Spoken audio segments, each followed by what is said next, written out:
This is a song about living in New York City, and when the end of a relationship doesn't necessarily sync up perfectly with the end of the lease on the apartment that you share. It's a song for unexpected roommates.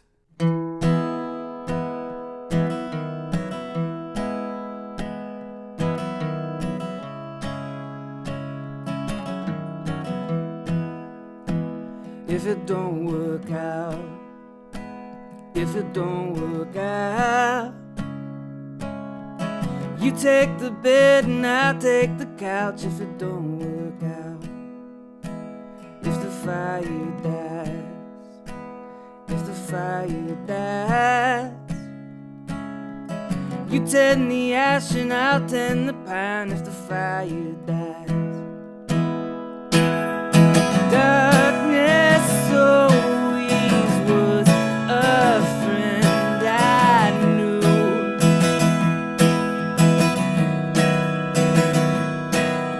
But I've been looking for a light like you.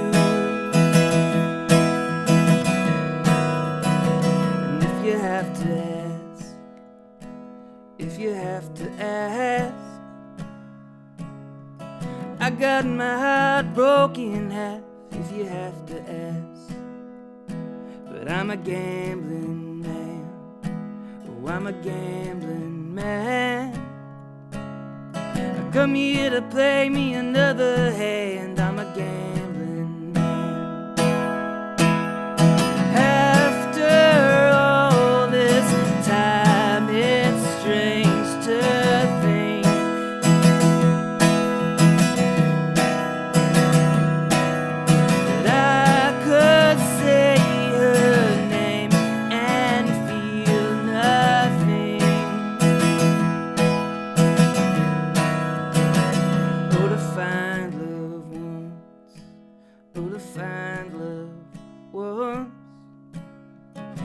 God, I thought it'd be enough just to find love once, but it's come again, oh, it's come again, stronger now than it's ever been. Love has come again. And I've been lonely almost every night.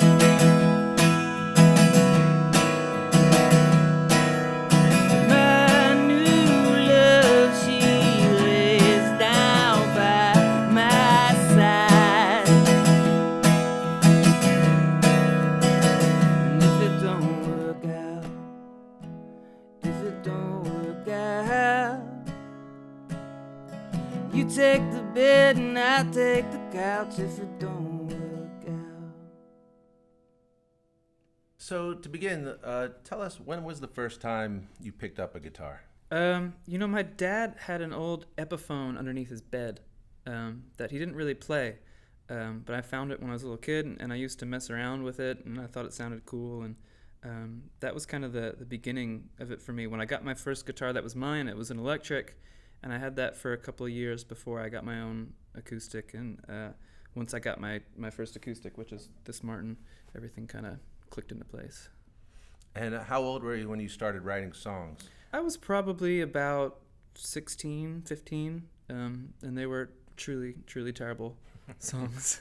Did you have an idea even then that this is something you wanted to pursue as a career? Yeah, absolutely. I think I knew from pretty early on. I started playing the piano when I was maybe 5 or 6 years old, and that was a lot of classical training on that. But so as I got older, I kind of drifted away from that. And when I found the guitar, I always knew that I loved music, but the guitar kind of sealed the deal for me that that's what I wanted to do. Was there a particular album or musician that really inspired you, that where something clicked and you said, this is really what I want to do? I was raised on a pretty steady diet of Bruce Springsteen growing up in New Jersey, and my parents used to play a lot of Neil Young and Leonard Cohen and Gordon Lightfoot and all these kind of classic songwriters around me, and so that was hugely influential. I think seeing Bruce Springsteen live was kind of one of those things that you're like, oh, that looks like the most fun that a human being can have.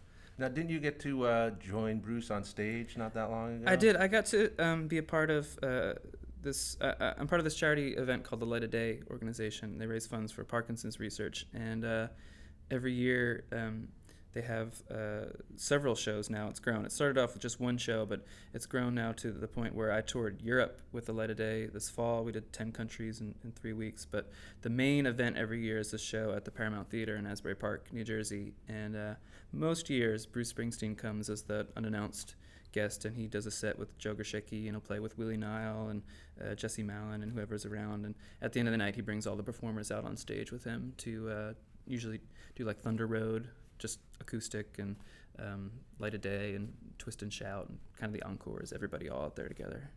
You attended Princeton, right? I did. And talk about a songwriter's, the perfect songwriter's curriculum. You studied, or you had as a songwriting mentor Paul Muldoon, a Pulitzer Prize-winning poet. You worked for a summer in the Martin Guitar Factory, and you've also been a music publicist. So that's pretty much the curriculum to get you going. Let's take those one at a time. How did you start working with Paul Muldoon? Sure.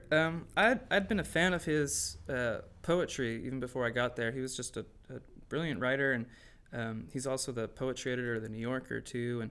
But beyond all of that, he's a huge rock and roll fan. He wrote lyrics for Warren Zevon, and so when I got to a point in my college career where I needed to, start making moves towards a specific major and certificate programs and all that, in the music department, you were either classical or jazz or like conducting an orchestra, and none of those things really appealed to me the way songwriting did. So, I got him some of my music and proposed this idea where I would work with him on songwriting and send him lyrics as I worked on, maybe every couple of months we'd get together and go over a batch of songs, and he'd mark them up with a pen. And, it made me really think about imagery and the way things tie together, and making cohesive strands that all weave their way throughout songs. So now when I'm writing, I still have those kind of imaginary conversations with him in my head as I'm working on songs. So he would talk to you about things like structure and things like that? Yeah, we would talk about all that kind of stuff, and he would point to a specific image in there and say, I really like this because it ties back to something in the first verse, but it twists it a little bit, or this doesn't feel like it fits in, this feels like it comes from somewhere else. And I think there's I try to balance letting the creativity flow and just stream of consciousness, kind of like the lyrics are what they are as they come out, and I try to balance that with not editing it to death too. But he really taught me how to, take a good hard look at everything once it's come out, and, that there are ways to mold and shape these songs without, editing the life out of them. This is about finding the exact right, perfect moment to die. Let me die in a heartbeat, not slow and steady. Let me die in my sleep, when I'm good and ready. Let me die in the ocean, you could bury me at sea. Let me die in a coal train, you could burn my body.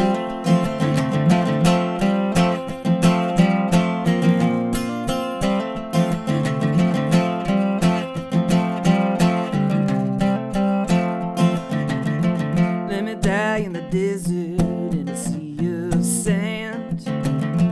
Let me die in the pleasure of a one-night stand. Let me die in the forest with the first spring thaw. Let me die in the chorus with a hallelujah. 'Cause I don't wanna wake up losing altitude. I don't wanna wake up whispering the blues. I don't wanna wake up, what else can I do? I don't wanna wake up if it ain't next to you.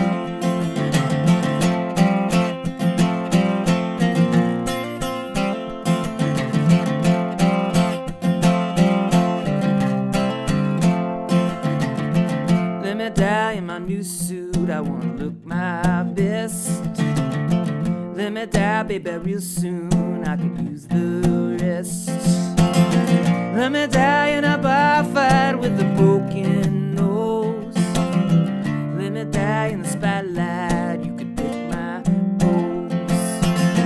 'Cause I don't wanna wake up losing altitude. I don't wanna wake up whispering the blues. I don't wanna wake up, what else can I do? I don't wanna wake up if it ain't next to you. And when the trumpets sound, they're gonna lay me down.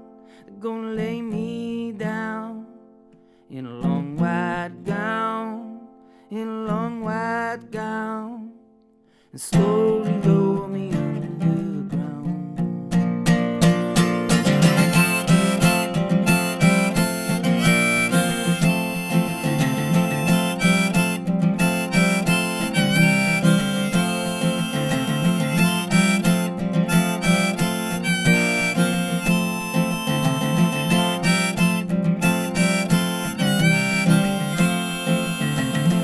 Let me die on a Sunday for to stay out of hell.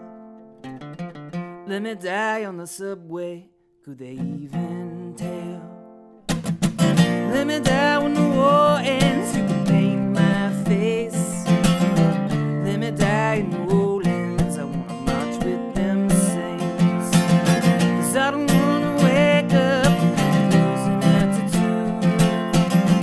I don't wanna wake up whispering the blues. I don't wanna wake up, what else can I do? I don't wanna wake up if it ain't next to you. I don't wanna wake up if it ain't next to you.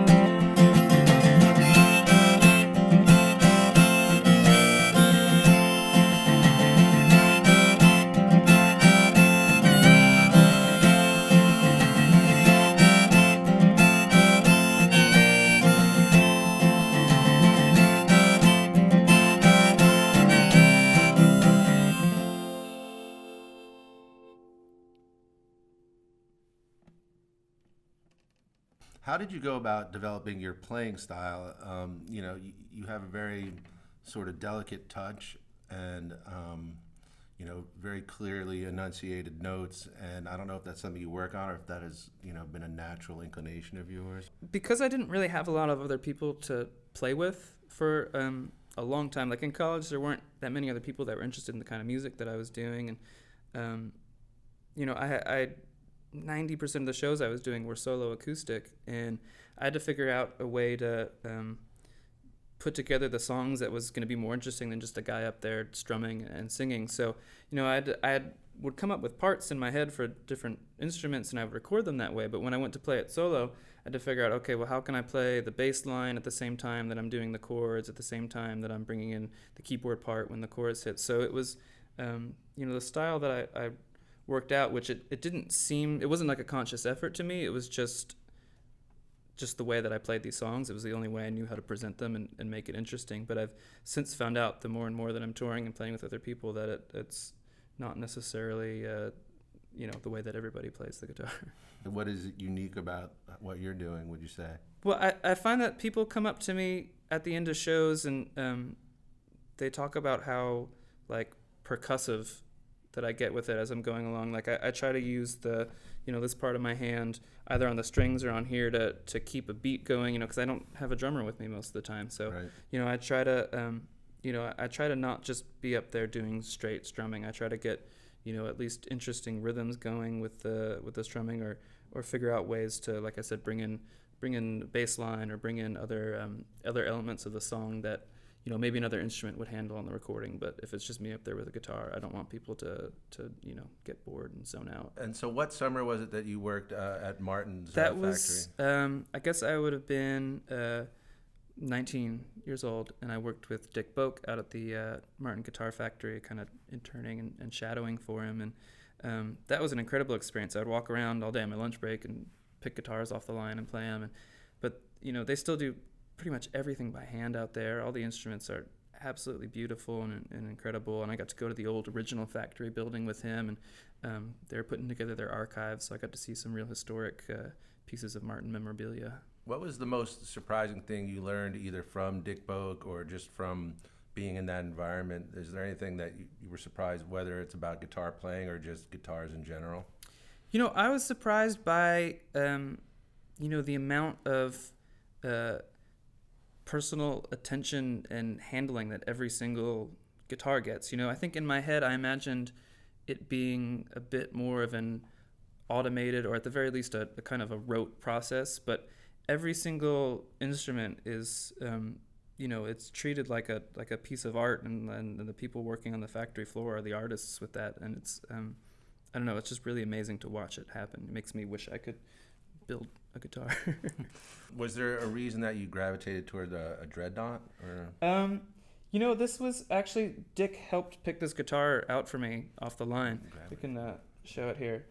And, he knew the kind of music that I liked and the kind of music that I wanted to make, and he helped, this was a Christmas present from my parents when I was 16 probably, and he helped them put this together for me, and I fell in love with it immediately, and it's just been the perfect guitar for me. Have you ever tried different size bodies, or? Yeah, I've messed around with a whole bunch of different guitars, but I always end up coming back to this one for all my recordings and touring and everything. This goes everywhere with me. And it's a D28? It's a D28, and it's got the Fishman Ellipse blend system inside of it. So it's got a microphone and a pickup, and all the controls are inside the sound hole, so there's no cutaway in the body or anything like that. When you write songs, do you tend to have the words first, or do you tend to have a riff picked out? And it can totally depend. I think probably the most common way is that I'll just sit here with this guitar and start playing around on it until I get a chord progression or a melody that I like, and I'll start singing gibberish over it until the gibberish starts to turn into some words, and then I'll stop and think about the words and what they mean, and figure out a song around that.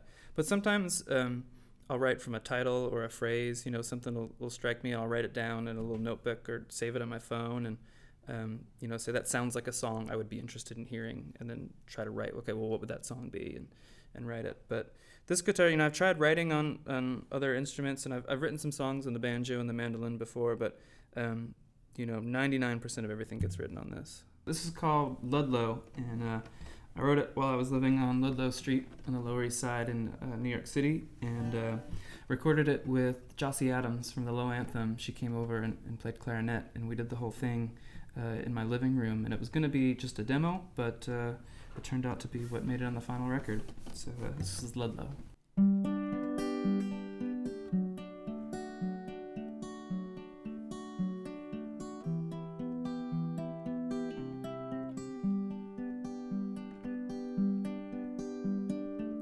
First the whisper, then the shout. First the temple, then the doubt.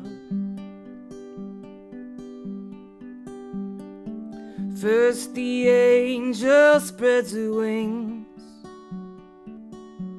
and shadow covers everything. I wanna tell you, but I don't know how. I mouth the words, but they won't come out. I've been a liar, I've been alone, I've been a stranger in my own damn home. First the captive, then the guard. First the artist, then the art. First the fruit fell from the tree, then the pain, the ecstasy. I wanna tell you, but I don't know how. I mouth the words, but they won't come out. I've been a liar, I've been alone, I've been a stranger in my own damn home.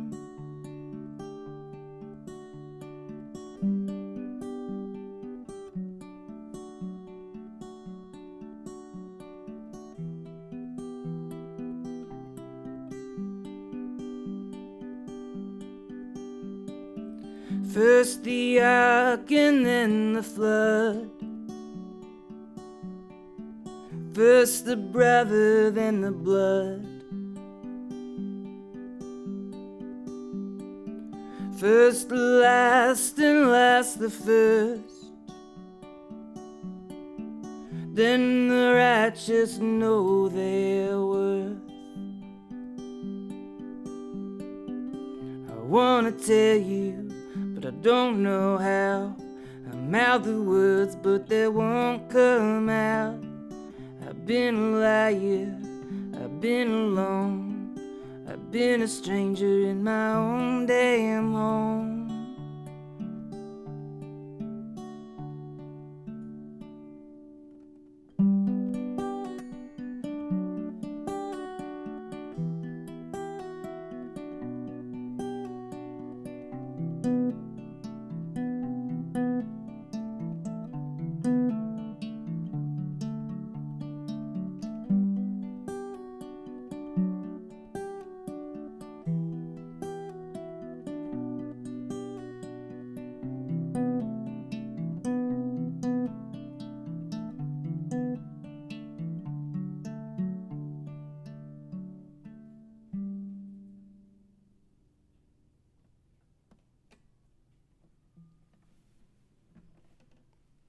That was great. Cool. Awesome.